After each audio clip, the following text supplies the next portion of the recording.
Hello and welcome to the short Vort on Parshas Toldos. This week's edition is dedicated to Zeichut Nishmas, the Tzaddikim, Rabbi David Feinstein, Zeichut Tzadik Livracha, and Rabbi Jonathan Sachs, Zeichut Tzadik Livracha. I dedicate this week's short Vort in their Zechus, and the theme that I will use is based on some often quoted expression of Rabbi Sachs that good leaders make followers, great leaders make leaders. Lahavdil ben Chaim and Chaim, a few weeks ago in the short Vort on Nitzavam Vayelech, I shared that Rabbi Beryl Wein attributed his success and motivation for leadership and distributing Torah and doing klal work to his meeting in 1946 with Rabbi Herzog, the then chief rabbi of Israel. It was after the Holocaust, and he was unable to retrieve 10,000 Jews that were given over to Christians and the church during the Holocaust to protect them. Rabbi Herzog challenged each of the individuals in the audience, and Rabbi Wein in particular, when he shook his hand and he said, "Are you going to do something for the 10,000 Jewish children taken by the church?" Rabbi Wein to this day has not stopped responding to this challenge. Rabbi Sachs spoke in 2011 to the International Conference of Chabad Shluchim, which happened to be 9 years to the day, basically, of when I happened upon his video that I took some of this information from. And there he attributed his meetings to the Lubavitcher Rebbe for changing his life.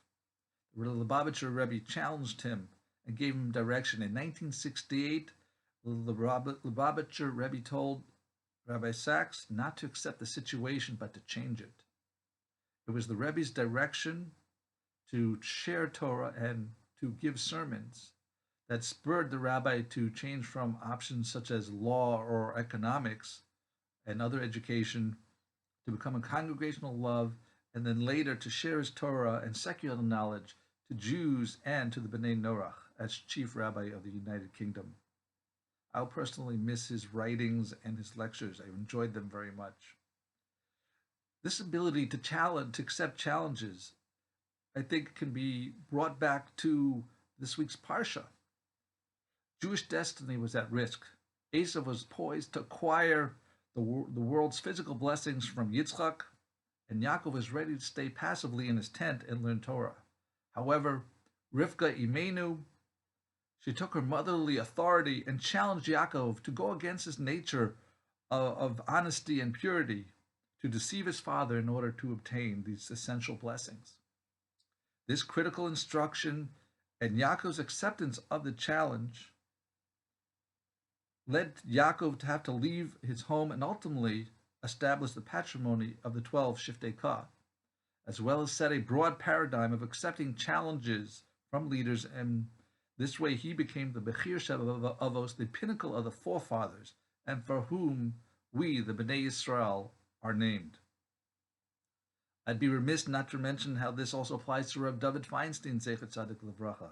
He too, after the passing of his illustrious father, Rabbi Moshe Feinstein, Zeichut Tzadik Livracha, Rabbi David, in his trademark modest way, accepted the mantle of leadership as Rosh Yeshiva of Mesivta Teres Yushalayim and as one of the Poskei Hadar. And his loss, his leaving, his patira, has left a tremendous void in Klal Yisrael. These men cannot be replaced. We should remember the Lubavitcher Rebbe's lesson, not to accept such an unacceptable situation, but to change it. By changing our mindset and taking action, we too can be leaders. Tehei Zechram Baruch. Thank you for listening. Have a wonderful week and a wonderful Shabbos.